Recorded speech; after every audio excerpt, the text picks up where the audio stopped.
नमस्कार, मैं विक्रम और आप देख रहे हैं हंगामा टाइम्स न्यूज। 1970 से पाकिस्तान से अलग बंगाली 63 हिंदू परिवारों को आज उत्तर प्रदेश के मुख्यमंत्री योगी आदित्यनाथ ने कृषि के लिए भूमि पट्टा और रहने के लिए आवासीय पट्टा कराने का बड़ा काम किया। जहां 63 हिंदू परिवारों ने आज स्वीकृति पत्र लेकर उत्तर प्रदेश के मुख्यमंत्री योगी आदित्यनाथ का आभार भी व्यक्त किया। आइए डालते हैं एक विशेष रिपोर्ट पर नजर। माननीय राज्यमंत्री,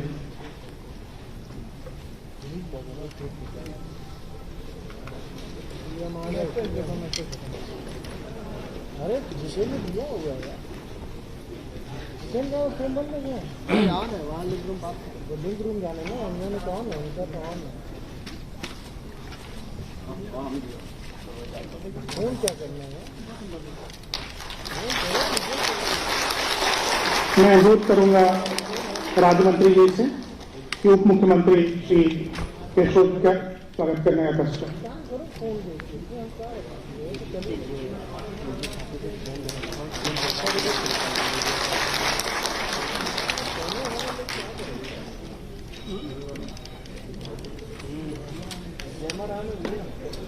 मैं अनुरोध करूंगा राज्यमंत्री जी से कि उप मुख्यमंत्री केशव प्रसाद मौर्य जी का स्वागत करने का कष्ट करें।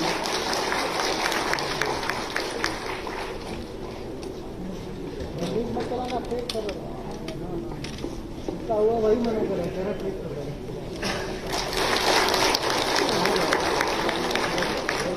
मैं अब अनुरोध करूंगा सचिव राजस्व से कि वो माननीय राज्यमंत्री जी का स्वागत करने का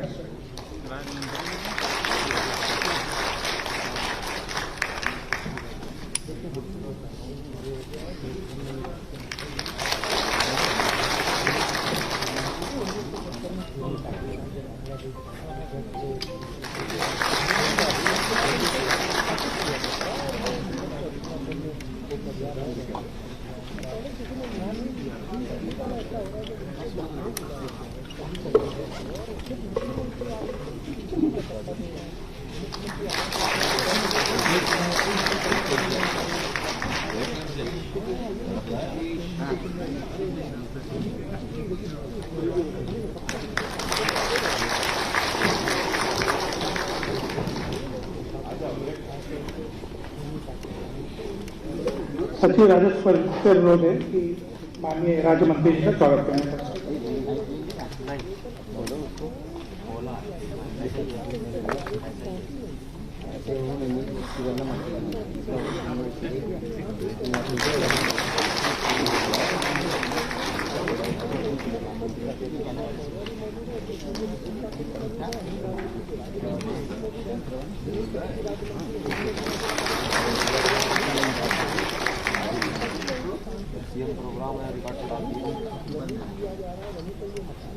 सचिव राजस्व विभाग से अनुरोध है कि कृपया माननीय राज्यमंत्री जी नमामि गंगे का स्वागत करने का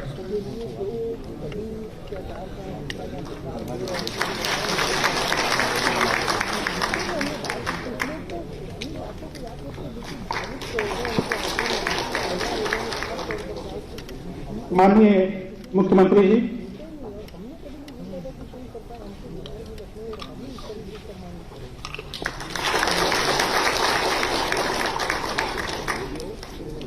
माननीय मुख्यमंत्री जी, यह कार्यक्रम कदाचित अन्य कार्यक्रमों से भिन्न है। इसमें आपको लाभार्थियों की बहुत बड़ी संख्या नहीं दिखेगी और न ही कोई बहुत बड़ा शासकीय सहायता के रूप में राशि का अंतरण किया जा रहा है। हम लोगों ने मुख्यमंत्री जी के निर्देशन में बहुत बड़े बड़े कार्यक्रम किए हैं जिसमें लाखों की संख्या में विभिन्न योजनाओं के लाभार्थी शरीक हुए हैं और हजारों करोड़ रुपए की धनराशि एक साथ अंतरित की गई है। लगभग 5 लाख 5.5 लाख लाभार्थियों के आवास का शुभारंभ एक साथ किया गया है, परंतु यह कार्यक्रम थोड़ा उनसे अलग है। इस कार्यक्रम में माननीय मुख्यमंत्री जी ऐसे 63 परिवार आज आपके सामने हैं जो लगभग 38 वर्ष से एक लंबा संघर्ष कर रहे थे और ये 1970 में बांग्लादेश से आने के बाद मदन सूत मिल एक मेरठ में था जहां इनको रिहेबिलिटेशन के लिए रखा गया था। रिहेबिलिटेशन 2 तरीके से होते हैं, होते थे उस समय फैक्ट्रीज में काम देकर और जमीन देकर। तो पहले इनको मदन सूत मिल में नौकरी दी गई और मदन सूत मिल को लगभग 90 लाख रुपए भारत सरकार ने दिए कैपेसिटी एक्सपेंशन के लिए कि इन लोगों को वहां पे एडजस्ट करें। वो मिल खुद भी बंद हो गई 1984 में और तब से लेकर आज तक ये लोग अपने पुनर्वासन की व्यवस्था के लिए शायद ही कोई समिति हो विधानसभा की या विधान परिषद की या गृह मंत्रालय भारत सरकार का शायद ही कोई दफ्तर हो जहां इन परिवारों ने जाकर और अपने इस मांग को नहीं रखा हो। लेकिन 38 वर्ष तक इनकी मांग पे कोई विचार नहीं हुआ। मैं ये भी एक आश्चर्य मुझे होता है कि इतने लंबे समय तक इन्होंने अपने उम्मीद को नहीं खोया और लगातार इस बात पे लगे रहे। इनकी क्या कहानी है ये इनकी आप बीती आप इनकी जुबान से ही सुनेंगे और ये चीज ये बैकग्राउंड इस कार्यक्रम को और कार्यक्रमों से थोड़ा अलग बना देता है। इस पुनर्वासन की व्यवस्था में माननीय मुख्यमंत्री जी के आदेश से इन्हें 2 एकड़ जमीन खेती के लिए कानपुर में दिया जा रहा है। आज की तारीख में ये लोग हस्तिनापुर में रहते हैं, मेरठ में, वहां से ये आएंगे कानपुर में और 200 स्क्वायर मीटर की जमीन पट्टे के लिए दी जा रही है और माननीय मुख्यमंत्री आवास योजना से 1,20,000 रुपए इन्हें आवास बनाने के लिए भी दिए जा रहे हैं। इनकी खेत को अच्छा करने के लिए, सिंचाई सुविधा पैदा करने के लिए उस पर मनरेगा से भी योजनाएं स्वीकृत करके और इनके लिए कार्य किया जाएगा। माननीय मुख्यमंत्री जी, अब मैं अनुरोध करना चाहूंगा इनमें से 2 प्रतिनिधियों से। एक श्री अनिल विश्वास हैं जो इनके टीम लीडर के रूप में इनके साथ लगे रहे लगभग पिछले 30-35 सालों से। वो अपनी आपबीती आपके सामने रखेंगे। श्री अनिल विश्वास।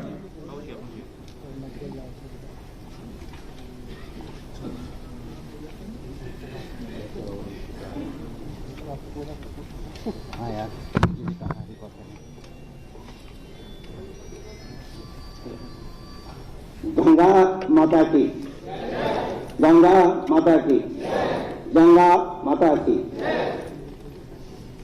हमारे बीजेपी संगठन की, हमारे प्रधानमंत्री मोदी जी की नेतृत्व में हम लोग जैसे एक संगठित होकर हम इस जो वोट सामने हमारे आए थे, अब प्रधानमंत्री जी या मुख्यमंत्री जी के जिताने का, भाजपा कुछ भी ये करने का, तो हम लोग जिस प्रयास से अब कानून ढंग लेके हम अपना दिनेश कौटिक जी को पूरा बंगाली समाज डोर टू डोर रोज अपना मेहनत, अपना बल बुद्धि के ऊपर हम दिनेश कौटिक जी को हमारे क्षेत्र से विधायक के रूप में जिताया है। और आज जो 63 परिवार के लिए हम यहाँ पर उपस्थित, हमारे मुख्यमंत्री जी यहाँ हमारे उपस्थित कराया है, हमें यहाँ बुलाया है। हम अपना मुख्यमंत्री जोगी बाबा जोगी जी की बहुत आभारी और शतकोटि प्रणाम किया करता है। सबसे मदद और हम लोगों को जो अनुदान मेरठ के अफसरगण जैसे एसडीएम साहब, एडीएम क्या नाम, हस्तिनापुर के बीडीओ साहब, हस्तिनापुर के नगर पंचायत के ईओ साहब और नायब तहसीलदार पाटवारी कानून को ऐसा सोचा। आज जो हम 150-200 लोग यहाँ पर मौजूद है, ये लोग ऐसे करके हमें यहाँ पर लाए जैसे कि इनका कोई हम किसी जन्म का मेहमान थे। जिस बराबर जैसे हम आज 38 साल से प्रयास कर रहे हैं, कोई सा भी ये शासन शक्ति हमारे सामने आए, हम लोगों को कोई नहीं देखा। आज तक हम लोगों को कोई पूछा भी नहीं, हम लोगों को कोई घर में जाके देखा भी नहीं। किसी के घर में बर्तन है, कोई माँ बहन के कपड़े हैं, कोई माँ बहन खा रहे हैं, जी रहे हैं, ऐसे भी नहीं देखा। आज मैं मुख्यमंत्री जी को ये जो हम लोगों को बुलाया है, ये आभारी, ये जो है जो 7 नीति, 7 मनोभावना और 7 प्रचेष्टा कई, ऐसा मुख्यमंत्री और ऐसा नेता आज तक स्वाधीनता सन 1947 में जो स्वाधीनता हुई और स्वाधीनता के बाद आज तक नहीं देखा गया, जिसके कारण आज मैं एक और कानपुर देहात में ये करता हूं। मैं कम से कम आज तक 76 जिला में 900% हमें ये क्या कहा गया था, आप देखो जमीन देखो कहीं पुनर्वास विभाग की जमीन है कि नहीं। हम 76 जिला सब जाएगा, जाके छानबीन की, कहीं नहीं मिले। लेकिन कानपुर देहात में 121 हेक्टेयर जमीन हमें पुनर्वास विभाग के नाम पर मिला था। वहां के डीएम साहब, वहां के वो जो कुछ भी तहसील रसूलाबाद के थे, उन्होंने सारे हमारे मदद की। फिलहाल भी जो एसडीएम साहब वहां के हैं, वहां के जो बीडीओ साहब हैं, वहां के एडीओ साहब हैं, वहां के नायब साहब, तहसीलदार जी और पटवारी कानगो साहब, ऐसे जैसे हम लोगों को गोद दिया, जैसे आदमी लोग गोद लेते हैं, इस तरीके से हम लोगों को वहां पर जमीन भी दिखाए, उस तरीके से हम लोगों को आगे ये करने का, उन्होंने सहायता करने का भी मौका और सहायता करने का मतलब आश्वासन भी दिया है। इसमें हम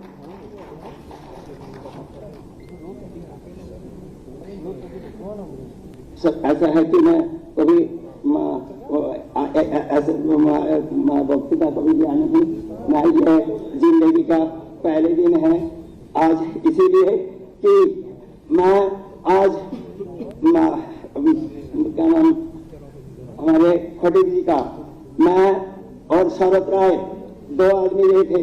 मैंने कहा कि हमारे 63 परिवार को वोट देंगे। उन्होंने कहा क्या 63 परिवार वोट देंगे? तो मैंने कहा कोई बात नहीं, मैं देखता हूं। मैं वोट हमारे वहां कम से कम बंगालियों को 30-35 गांव है। मैं दूसरा, मैं आज ये वोट क्या जीता हूं मैं, लेकिन मैं खटी जी का बाहर और नहीं गया, मैं जीता के आऊंगा, ये मेरा सिद्धांत था जिंदगी का। तो मैं जीता और आज मेरे खटी जी आज इस माहौल में हमारे साथ मौजूद है। मैं उनके घर तक जाने का मौका नहीं मिले। मैं ऐसा ये सारे जो है पटवारी जी के साथ आज 5-6 दिन जुगाड़ करके मैं अपना माँ बहन और सबको यहाँ पर लेकर आए।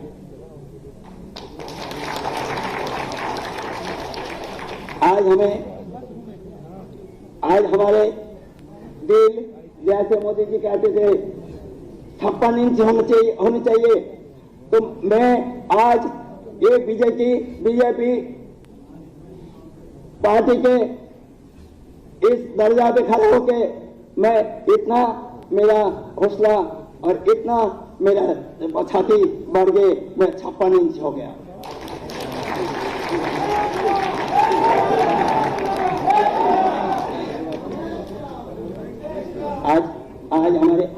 आज हमें अभी तक मैं मेरे भगवान, मैं अभी तक मैं कह नहीं सका। एक और कहूंगा मैं, आज जैसे हमारे जोगी जी को फोटो जब देखता हूँ तो ऐसा होता है, हम पूरे पाकिस्तान से आए थे कि ब्रह्मा विष्णु महेश साथ उनके छवि आता है सामने, ताकि पाकिस्तान से हिंदुस्तान में जो कोई तीर्थ करें, तो हम लोग को आने का कोई उपाय नहीं था, हम लोग को कोई आने नहीं देते थे, हमें कोई पासपोर्ट नहीं मिलता था। तो इनको देख करके ये इतना ये होता है कि हमारे ब्रह्मा विष्णु महेश साथ।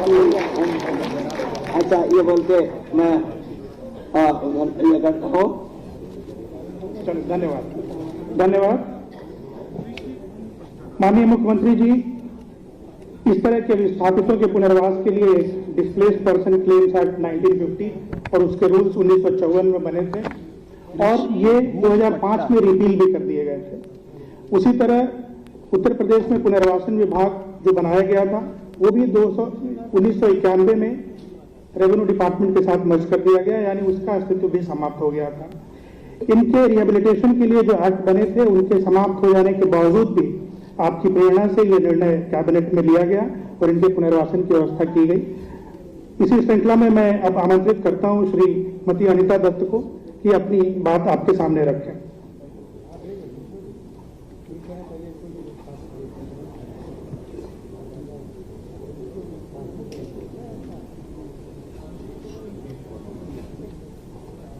माननीय मुख्यमंत्री जी का मेरे ओर से सबके माननीय मुख्यमंत्री जी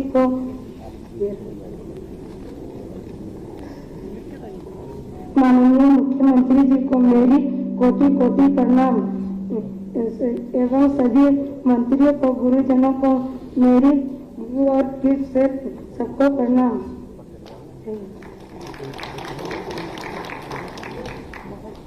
धन्यवाद। मैं अब निवेदन करना चाहूंगा माननीय मुख्यमंत्री जी से कि प्रतीक स्वरूप 10 परिवारों को जो पट्टे के दस्तावेज हैं और जो आवास के स्वीकृति पत्र हैं वो उपलब्ध कराने का कष्ट करें। सबसे पहले मैं बुलाऊंगा श्री अनिल विश्वास, रेणुका बालाजी, जाने वाले हैं, चले गए, आइए चलिए। मनोज कुमार मंडल,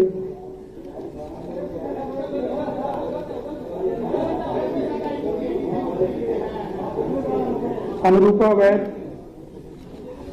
सत्यजीत सरकार, निरूपा, रविन्द्रनाथ विश्वास, जयमाल विश्वास, अनिता दत्त, सागोरी।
अब मैं आमंत्रित करना चाहूंगा माननीय मुख्यमंत्री जी को उनके संबोधन के लिए। माननीय मुख्यमंत्री जी।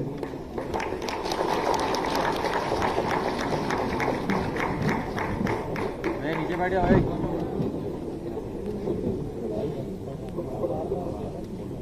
भारत माता की, भारत माता की, भारत माता की।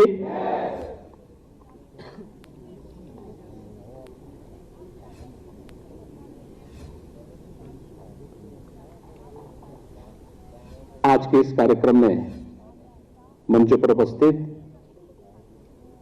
प्रदेश सरकार में मेरे वरिष्ठ सहयोगी उप मुख्यमंत्री श्री केशव प्रसाद मौर्य जी, उप मुख्यमंत्री श्री ब्रजेश पाठक जी, प्रदेश सरकार में जल शक्ति और बाढ़ नियंत्रण विभाग के मंत्री श्री स्वतंत्र देव सिंह जी, विभाग के राजस्व विभाग के राज्य मंत्री श्री अनूप प्रधान जी, जल शक्ति विभाग के राज्य मंत्री श्री दिनेश खटीक जी, राजस्व परिषद के अध्यक्ष श्री मुकुल सिंघल जी, अपर मुख्य सचिव ग्रामीण विकास और पंचायती राज एवं राजस्व श्री मनोज कुमार सिंह जी, सचिव राजस्व एवं राहत आयुक्त श्री रणवीर प्रसाद जी, आयुक्त ग्राम्य विकास श्री वीके सिंह जी और आज के इस कार्यक्रम में उपस्थित राजस्व विभाग के सभी अधिकारीगण, तिरसठ बंगाली हिंदू परिवार से जुड़े हुए सभी उपस्थित भाइयों बहनों, मैं आप सबका हृदय से आज के इस कार्यक्रम में अभिनंदन करता हूं।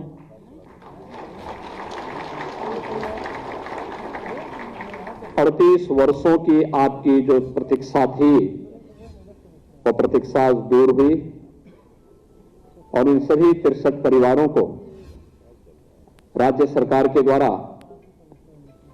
कानपुर देहात जनपद के रसूलाबाद में प्रत्येक परिवार को 2 एकड़ भूमि, 200 वर्ग मीटर का आवास का पट्टा और मुख्यमंत्री आवास योजना में एक आवास और शौचालय यह स्वीकृति प्रदान करते हुए मुझे अपने साथियों के साथ प्रसन्नता की अनुभूति हो रही है।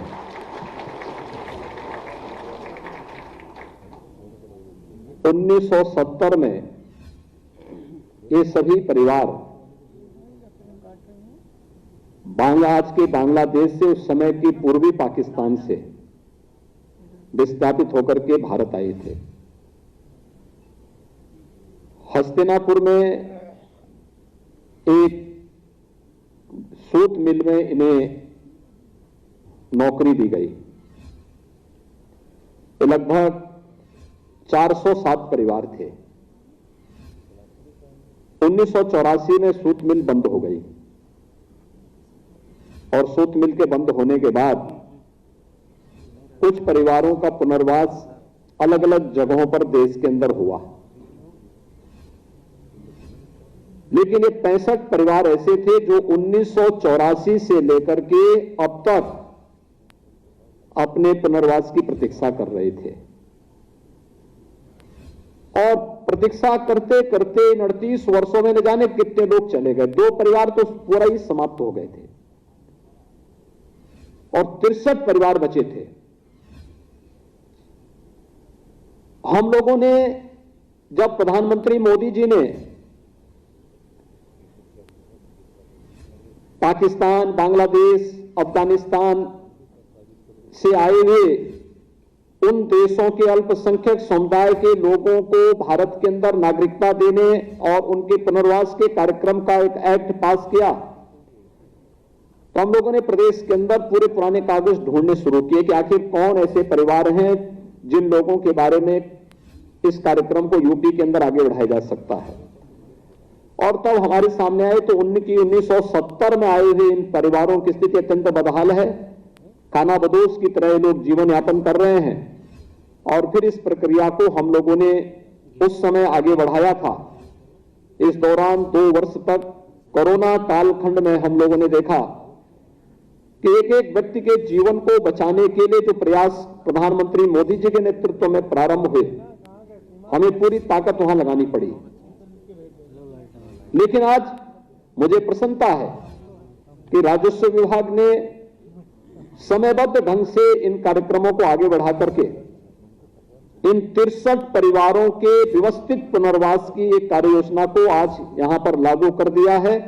और इन्हें आवासीय पट्टा यहां पे कुछ लोगों को हमने दिया है, बाकी आप लोगों को वहां पर उन लोगों को उन्हीं की सीट पर ये सभी कागजात उपलब्ध हो जाएंगे। उन्हें 2 एकड़ भूमि, 200 वर्ग मीटर आवासीय पट्टा और मुख्यमंत्री आवास योजना में एक आवास जिसमें 1,20,000 रुपए आवास के लिए मिलेगा। मनरेगा से भूमि के समतलीकरण और उसको उपजाऊ भूमि बनाने में योगदान देने के लिए सहयोग भी दिया जाएगा। और साथ साथ एक शौचालय का निर्माण भी उनके घर में उपलब्ध करवाने की कार्रवाई भी इसके साथ जोड़ करके की जाएगी। ये पूरा कार्यक्रम आज आप लोगों के लिए यहां पर आयोजित किया गया है। मैं इसके लिए आप सबको हृदय से बधाई देता हूं और अपनी सरकार की ओर से आप सभी के प्रति अपनी शुभकामनाएं भी देता हूं। आज का दिन एक बहुत महत्वपूर्ण दिन इसलिए भी हमारे लिए है क्योंकि जिन लोगों को उस देश में जहां के वे मूल निवासी थे वहां शरण नहीं मिल पाई, वहां प्रताड़ित हुए, पीड़ित हुए, आजादी के बाद भी उन्हें उस दंश को झेलना पड़ा था उस देश के अंदर जहां के वे निवासी थे। लेकिन भारत ने 2-2 हाथ उनके सामने फैला करके उन्हें अपने गोद में लेकर के उन्हें न केवल शरण दी बल्कि उनके व्यवस्थित पुनर्वास के कार्यक्रम को भी आगे बढ़ा रहा है। यह भारत की मानवता के प्रति सेवा का एक अभूतपूर्व उदाहरण सबके सामने है। कैसे एक एक मानवता की रक्षा करनी है और वह कार्य कैसे भारत के अंदर आगे बढ़ रहा है। आज ये 63 पट्टे भले 63 परिवारों के लिए है, लेकिन इससे आच्छादित होने वाले लगभग 400 की आबादी है जो इससे सीधे सीधे लाभान्वित होने जा रही है। और ये पहली बार नहीं हुआ भाइयों बहनों। जब 2017 में देश के यशस्वी प्रधानमंत्री मोदी जी के आह्वान पर प्रदेश की जनता ने प्रदेश में एक लोकप्रिय सरकार का गठन भारतीय जनता पार्टी के नेतृत्व में किया था, उस समय हम लोगों के सामने अनेक चुनौतियां थी। बहुत सारे लोग ऐसे थे जिन्हें आजादी के बाद सुविधाओं का लाभ नहीं मिल पाया था। उसमें मुसहर जाति की स्थिति ऐसी थी, बनटांगिया गांवों में यही स्थिति थी, कोल, भील, सहरिया, थारू, इन सभी जातियों की स्थिति यही थी। लेकिन सरकार की दृढ़ इच्छा शक्ति किस मजबूती से कार्य की, आज मुझे बताते हुए प्रसन्नता है कि हम लोगों ने सफलतापूर्वक ऐसे परिवारों को मैपिंग किया, उनको चिन्हित किया और फिर उन्हें आवासीय पट्टा उपलब्ध करवाने, उन्हें प्रधानमंत्री आवास योजना या जहां प्रधानमंत्री आवास योजना नहीं दी जा सकती थी वहां मुख्यमंत्री आवास योजना का लाभ उन्हें उपलब्ध करवाने का कार्य किया। 1,08,000 की संख्या में केवल मुख्यमंत्री आवास योजना ऐसे परिवारों को ही उपलब्ध करवाने में हम लोगों ने प्रदेश के अंदर उपलब्ध करवाया है, जिसमें आज 63 परिवार ये बांग्लादेशी हिंदू हैं, जिन्हें 1970 में जो लोग भारत के अंदर वापस आ गए थे, भारत के अंदर आए थे, शरण लिए थे, इन्हें हस्तिनापुर के एक सूत मिल में काम दिया गया था। लेकिन 84 में मिल बंद होने के बाद ये लोग दर दर की ठोकरें खाते रहे, सरकार के पास सदैव जाते थे, लेकिन संवेदनहीन सरकारें कभी इनकी बात को गंभीरता से नहीं लेती थी। आप अनुमान लगा सकते हैं, जो गरीबों की बात करते थे, आखिर इन गरीबों की पीड़ा उनकी कानों तक क्यों नहीं पहुंच पा रही थी? क्यों नहीं मुसहर जाति के लोगों ने उन्होंने कभी कोई कार्रवाई को आगे बढ़ाया? बनटांगिया गांव के लोग अनाथ क्यों बन गए थे? थारू है, कोल है, अन्य जो जातियां थी, इनके बारे में संवेदनहीन क्यों बनी रही? लेकिन सरकार जब 2017 में आई,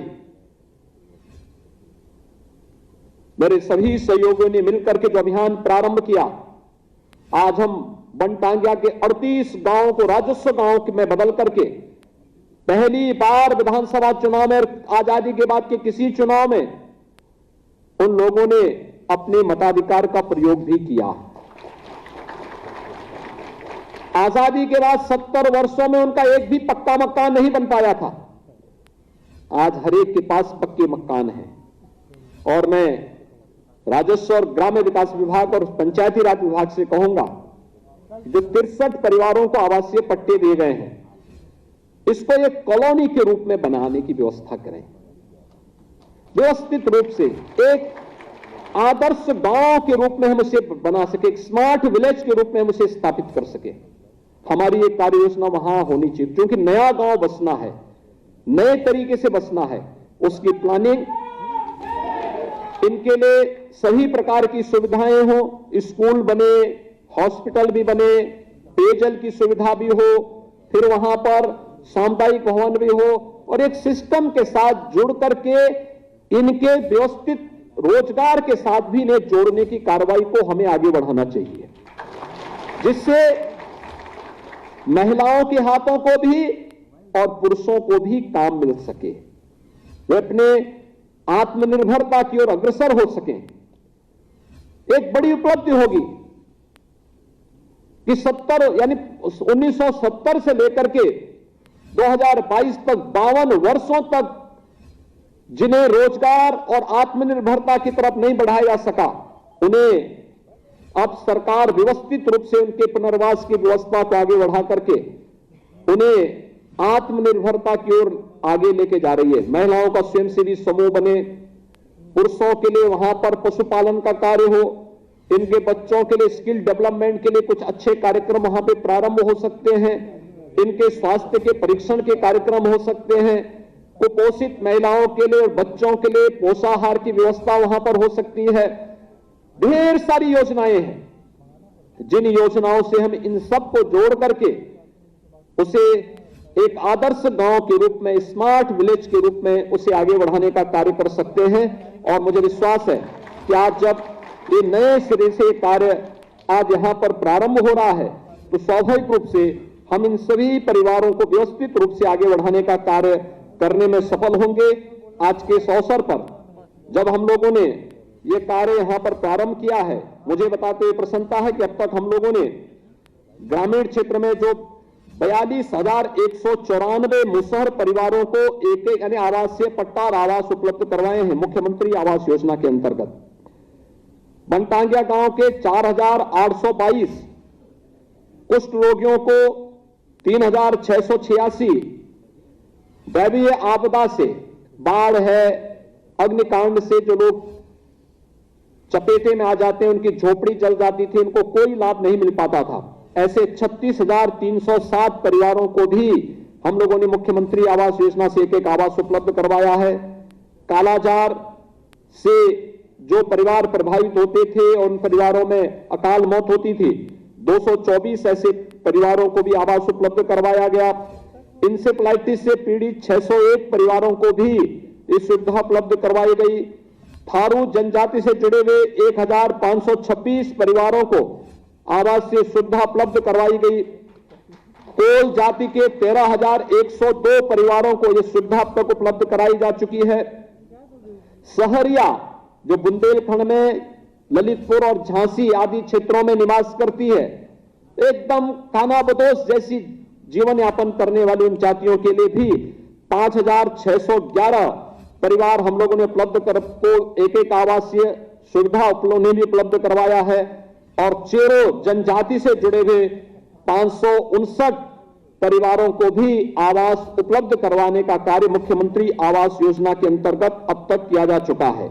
मुझे विश्वास है कि इन सुविधाओं का लाभ हम जो आज यहां पर उपलब्ध करवा रहे हैं, इन 63 परिवारों को भी हम लोग एक व्यवस्थित योजना के अंतर्गत हम वहां पे एक आदर्श गांव के रूप में इन्हें वहां पर स्थापित करने, वहां बागवानी के लिए, वहां पर सब्जी की खेती के लिए, वहां पर अन्य यानी दुग्ध उत्पादन के लिए या बकरी पालन में या कुक्कुट पालन में किसी भी अन्य कार्य के साथ इनको अगर हम जोड़ देंगे, बहुत सारे लोगों को रोजगार की सुविधा वहां उपलब्ध हो जाएगी और आत्मनिर्भर भारत की प्रधानमंत्री मोदी जी की परिकल्पना को साकार करने में इन लोगों को न केवल ये लोग सफल होंगे, उसे आगे बढ़ाने में इन्हें सफलता प्राप्त होगी, बल्कि 38 वर्षों के बाद दर दर की ठोकर खाने के बाद इन्हें आज आवासीय पट्टा सफलतापूर्वक उपलब्ध करवाने के लिए मैं एक बार फिर से राजस्व विभाग को हृदय से धन्यवाद देता हूं और इन सभी 63 परिवारों को हृदय से बधाई देते हुए आप सबके उज्जवल में भविष्य की कामना करता हूं कि आप सब कहां बांग्लादेश से आते हस्तिनापुर में गए, हस्तिनापुर से आते अब कानपुर देहात में आप लोग आगे अपने उज्जवल भविष्य की कामना के साथ आपका परिवार वहां पे फले फूले, इस भाव के साथ मैं अपनी शुभकामनाएं आप सबके प्रति देता हूं। धन्यवाद। जय हिंद।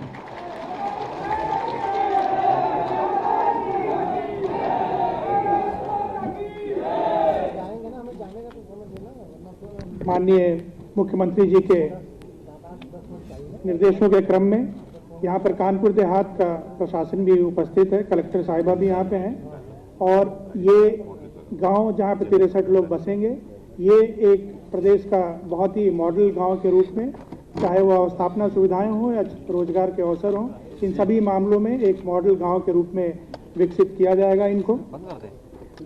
मैं कार्यक्रम के अंत में अनुरोध करना चाहूँगा राजस्व राज्य मंत्री जी से कि वो आए हुए अतिथियों का आभार व्यक्त करना चाहेंगे। माननीय मंत्री।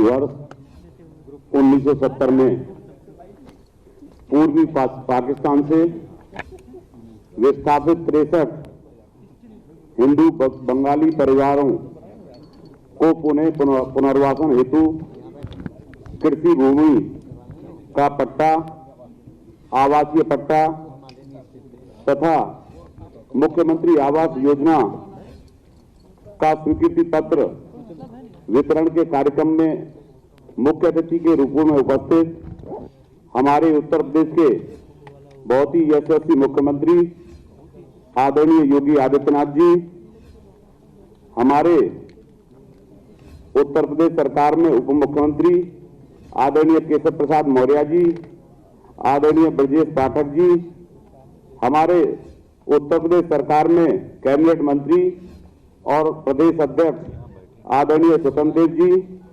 हमारे राज्य मंत्री के रूप में सम्मानित दिनेश खटीक जी, उपस्थित सभी विभागों के वरिष्ठ अधिकारीगण, आदरणीय योगी आदित्यनाथ जी की नेतृत्व वाली सरकार सभी वर्गों के कल्याण के लिए संकल्पित है, इसी के लिए पूरा प्रयास कर रही है। समाज का हर वर्ग जो विकास से वंचित रह गया है उसे मुख्य धारा में जोड़ने का सतत प्रयास जारी है। उसी के क्रम में 63 हिंदू बंगाली परिवारों को 2 एकड़ कृषि भूमि का पट्टा और 200 वर्ग मीटर का आवासीय पट्टा एवं आवास हेतु मुख्यमंत्री आवास योजना के अंतर्गत प्रति लाभार्थी 1,20,000 रुपए की स्वीकृति पत्र माननीय मुख्यमंत्री जी के करकमलों द्वारा प्रदान किए गए हैं। मैं इसके लिए आदरणीय मुख्यमंत्री जी को हृदय से आभार और धन्यवाद व्यक्त करता हूं। साथ ही साथ इस कार्यक्रम में गरमाई उपस्थिति के लिए उप मुख्यमंत्री जी केशव प्रसाद मौर्य जी और ब्रजेश पाठक जी एवं हमारे प्रदेश के अध्यक्ष और कैबिनेट मंत्री आदरणीय स्वतंत्र देव जी का और दिनेश खटीक जी का भी हृदय से आभार व्यक्त करता हूं।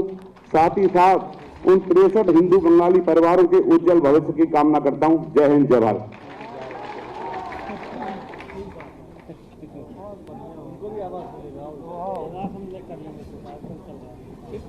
चल रहा है, कागज निकाल रहे हैं बस।